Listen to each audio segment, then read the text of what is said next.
Bonjour, je viens vous parler de la pleine lune du 14 mars prochain et qui va être donc une éclipse totale.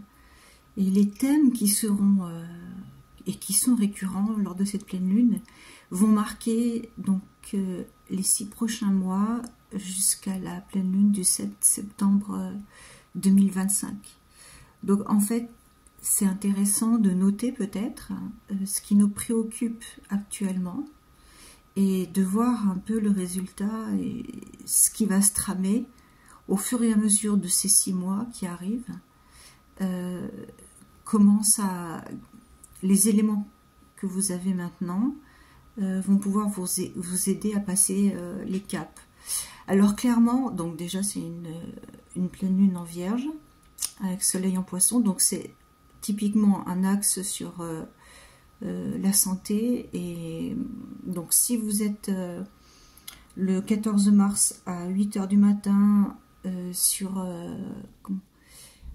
dans la région de Paris, sur le fuseau horaire qui correspond à l'heure de Paris, 8 h du matin, donc 14 mars, c'est un ascendant Bélier. Et cette pleine lune, donc le soleil est en maison 12 et la lune en 6, et c'est exactement en fait l'équivalent, c'est-à-dire que quand on identifie la maison 12, c'est relatif au signe du Poisson, et la maison 6 au signe de la Vierge. Donc on est en plein dedans, et de plus la maison 12 est dominante dans ce thème. On retrouve donc le Soleil, Mercure, Vénus, Saturne, Neptune, ouais, Vénus, c'est ça ce que j'ai dit, et le nœud nord. C'est dire l'importance du message qui nous est délivré, et à mon sens, c'est de prendre soin de nous. Il y a un climat maladif, peu importe à chacun de voir qu'est-ce qui peut impacter sa santé.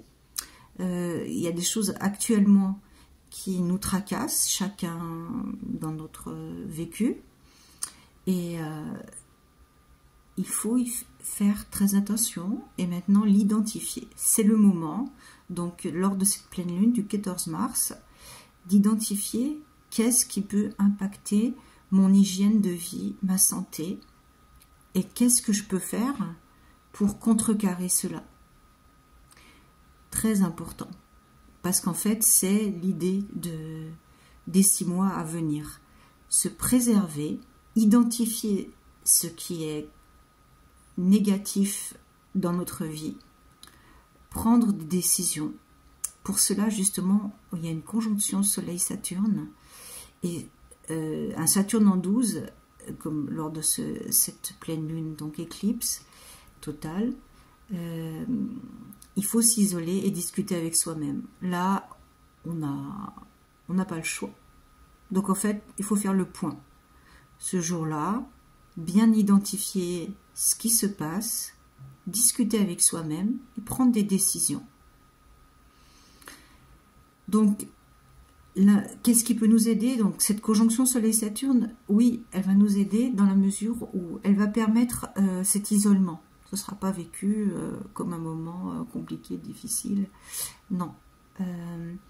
Le trigone du Soleil à Mars, Mars en Cancer en maison 4, il y a l'idée donc pour les prochains mois, vu que ce n'est pas une pleine lune qui est uniquement pour ces 2 jours, il y a du dynamisme, en tout cas, soit dans le foyer, soit pour des biens immobiliers. On se bat pour quelque chose, soit pour notre famille, soit pour un bien immobilier, ou on s'investit dans quelque chose dans notre région natale.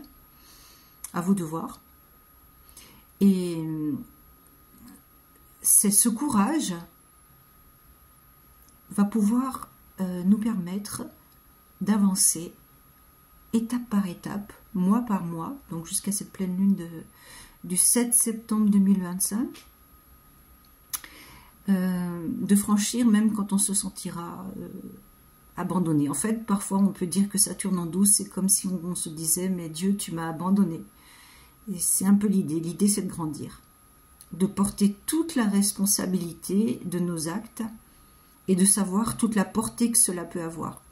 Alors, l'ascendant Bélier, si on le transpose sur 6 mois, ça nous donne cette énergie, l'énergie de naître, l'énergie de dire c'est moi qui décide, c'est moi qui sais, suivant les configurations. D'autant que Chiron est en maison 1. Chiron en maison 1 nous demande justement de régler notre façon d'être nous-mêmes, de nous autoriser à être nous-mêmes et de voir qu'est-ce qui nous en empêche. Et là, concrètement, donc sur cette carte du ciel, on voit que Mars, maison 4, est en carré à Chiron, maison 1. Donc, autant on se bat donc pour notre foyer, notre pays ou notre bien, des biens matériels, hein, une maison, un appartement, enfin bref, autant il peut y avoir justement des querelles, un homme parfois, vu que c'est Mars, qui nous empêche justement d'être nous-mêmes, qui nous freine dans notre élan vital aussi, parce que la maison 1 c'est l'élan vital. Donc, dans la mesure où, avec une maison 12 dominante, on parle de la santé, donc de la mélancolie, mais bon, c'est intéressant de faire le parallèle et d'identifier qui est cette personne. Moi, je dirais qui est cette personne, plutôt qu'un groupe, en l'occurrence pour ce Mars dans la 4, donc en cancer. Donc, est-ce que c'est une image, enfin, une personne masculine de notre famille? Est-ce que c'est un homme, si c'est des biens immobiliers, qui intervient dans des affaires immobilières? Est-ce que c'est un homme par rapport à notre pays? Bref, notre région, je dirais, parce que la maison 4, c'est aussi ça. À nous de voir. Il y a un trigone de Mars à Saturne. Mars en 4, donc Saturne en 12. Tout au long de cette période, non seulement nous aurons cet élan vital, mais cette capacité à toujours revenir à nous. Et quand il y aura des moments compliqués à passer, c'est la réflexion, le retrait qui sera notre atout, c'est-à-dire la froideur, en fait. Et vu que ça implique ce Mars en 4, les conflits qu'il pourrait y avoir donc dans notre famille, notre maison, pour un bien immobilier, dans notre région, on a la capacité de prendre du recul, d'analyser. Saturne est une aide pour ces 6 mois. Saturne, il ne faut pas le prendre en se disant oui, moi j'ai envie de m'amuser, pourquoi cette vie, c'est pas marrant. Ben non, là, pour moi, hein, mon analyse, dans les 6 mois à venir, on doit absolument grandir, ne pas avoir d'attitude puérile et d'endosser la difficulté et de dire ok, je suis face à ça, ok, je vais prendre en considération mon évolution et ce qui m'est donné. Quelles sont mes armes? Alors, les armes, enfin, si on peut dire, donc comme c'est une éclipse, le Soleil est conjoint donc au nœud nord en Poisson, Saturne est conjoint au nœud nord, il y a Uranus donc en maison 1, important, et sextile au nœud nord, Neptune conjoint au nœud nord. Alors, l'idée, c'est qu'en fait, déjà, il y a l'intuition qui nous guide, cette capacité justement à prendre du retrait. Uranus en 1 va de toute façon nous donner des ailes pour, même si on a un homme, moi je l'identifie comme un homme qui vient nous perturber et qui affecte notre santé, mais on a la possibilité,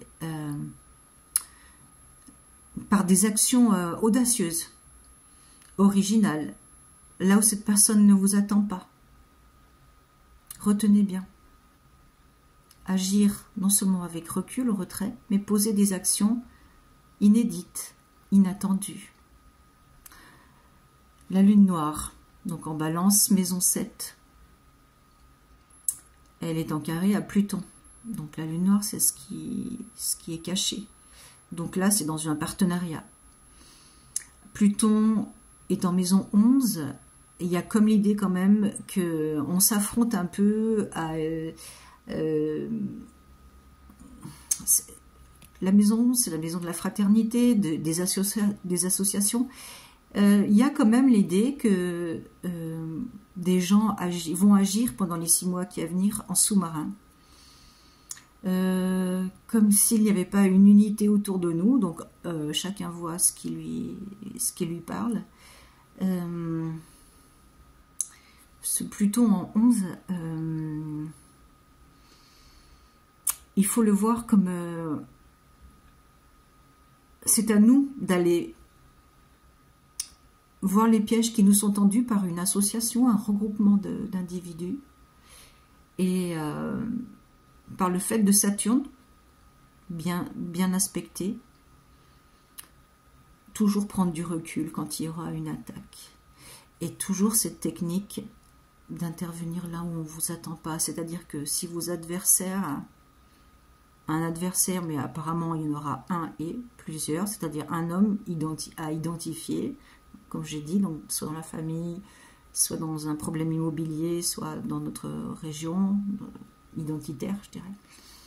Et donc ce Pluton qui fait un carré à la lune noire, hein, maison 7, on est lié par un contrat avec ces personnes. La capacité de recul et d'agir là où on ne vous attend pas, c'est-à-dire que ces personnes vous attendent sur un schéma et vous allez répondre par autre chose. Ça, c'est un conseil important et c'est quelque chose très important à retenir. Parce que il y a encore aussi une opposition de Chiron à la lune noire.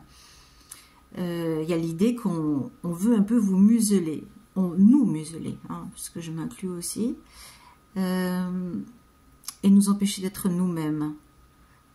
Alors, ce sera toujours le même refrain, si je puis dire. Alors, l'ascendant Bélier nous donnera le courage et l'audace, tout comme le trigone donc, du Soleil à Mars. Et étape par étape, moi je pense qu'il faut aussi retenir un jour après l'autre, un mois après mois, et ne pas se fixer pendant ces 6 mois de plans trop compliqués et d'agir étape par étape. C'est impossible dans cette configuration de se fixer des plans tous azimuts. Non, là, il faut voir ce qui va arriver. Toujours être concentré, bien concentré, ne pas faire l'enfant à se dire, ah ben, par exemple pendant l'été, parce que ça sera toujours valable pendant l'été, à dire, ah ouais, mais moi j'ai envie de profiter et tout, ben non, c'est comme ça. Les circonstances vous demandent de grandir, et que ce soit l'été, l'hiver, peu importe, il faut s'atteler à la tâche, être sérieux, retirer, observer, et agir comme un peu sur un échiquier, voilà. Agir là où on ne vous attend pas. Voilà, je pense que c'est le plus important à vous transmettre pour cette pleine lune éclipse totale qui est de toute façon un écho sur les 6 mois comme je viens de vous l'indiquer. Voilà, à bientôt.